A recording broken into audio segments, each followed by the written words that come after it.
Peter remembered an incident that had occurred when he was 3 or 4 years old.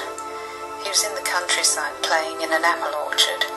It was a week or so after the harvest, and there was a profusion of leaves but no apples left. He climbed the spreading branches of various trees, roaming the plains they carved through air. Now, years later, he sat on a wintry Moscow bench, and although an adult, he could almost smell the scene. The warm, earthy scents, the green leaves just beginning to rim in russet, and faintly the tincture of apples fallen to the ground and souring to cider. He had found a perfect tree, just right for the climbing skills of a child.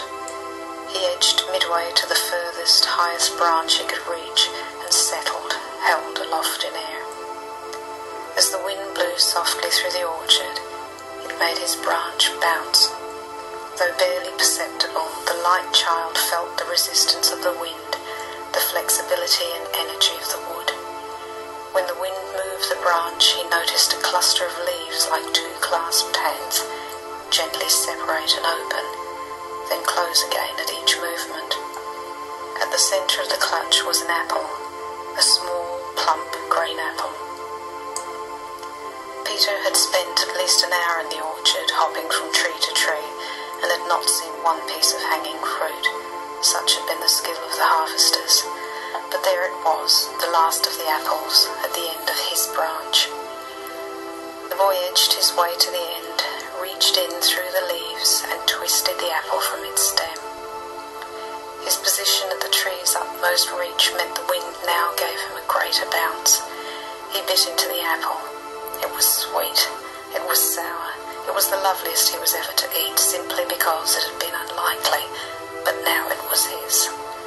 Even then, a small child, he had known this was special, a perfect moment. At 19 years old, looking back on this memory, Peter knew it had been a unique happening.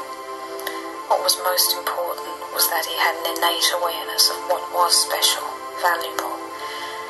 Millions every day live through the significant, but only a small proportion realise the value of such moments.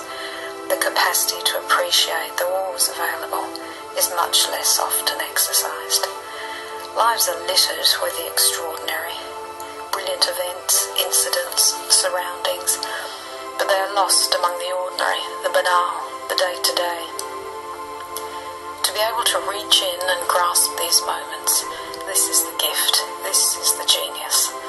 A human almost needs to lose skin and feel everything, or retire to the quiet place, the midnight place, rest easy, elucubrate. When born, a child is thrown at the world. Someone may step in and stay his fall, gather him up, but for the most part each is hurled along a trajectory.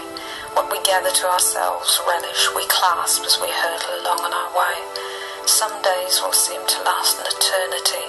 They will unfold with a geological leisureliness, but it is illusion. The human heart starts beating between weeks 4 and 5 of existence and keeps its particular momentum until the body ceases to exist. 3 billion beats to an average lifetime. For each person, it's a form of perpetual motion, insistent, persistent, driving us through the most glorious and through the darkest of days. At the door of death we might turn back for a moment. If so, all we shall see is a blur, a perpetually bouncing branch. There will not have been one clear stop. It will have all been motion, insistent beat, perpetual motion, even when we were sleeping.